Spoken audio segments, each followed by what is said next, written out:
அடி வாங்கிட்டு தப்பிச்சு. யாருட்ட?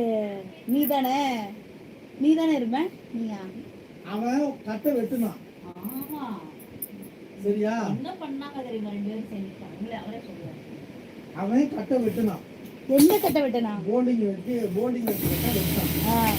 வெட்டிட்டு இது எங்க வைக்கிறது கேட்டான். அவன் என்ன சொல்லிட்டான், உடனே அவர் தலைமையில வேணும்னு சொல்லவும் அவனும் கொண்டு வந்து தலைமையில வச்சுட்டான். நானும் நின்றுகிட்டே இருந்தேன். எழுதிட்டு இருந்தேன், என்னமோ பண்ணிக்கிட்டு இருந்தேன், நின்றுகிட்டே இருந்தேன். சரி போட்டு இப்படி தள்ளி விட்டு கரெக்டா அந்த பீஸ் மேல விழுந்து எல்லா பீஸ் ஒரு ஸ்டூல்ல அடிச்சு மேல விழுந்து அந்த பீஸ் பூரா அப்படியே வந்து இந்த ஸ்டூல் அப்படியே தள்ளிடுச்சுமா. நான் உள்ள போயிட்டாங்க. இது உண்மையா நார்மலா நடந்த மாதிரி இல்லடா. இதுக்கு ஒரு சேரி வச்சு பண்ணணும் முடிவு பண்ணி பண்றாங்க. சும்மா இருந்தவன் கூப்பிட்டு அவனை கூப்பிட்டு அவன் தலையில வைட்டான்னா அவன் கூப்பிட்டு வந்து வச்சுட்டான். வேற என்னமோ எழுதி பண்ணி வச்சுட்டாங்கன்னு சொல்லிட்டு தட்டை தள்ளி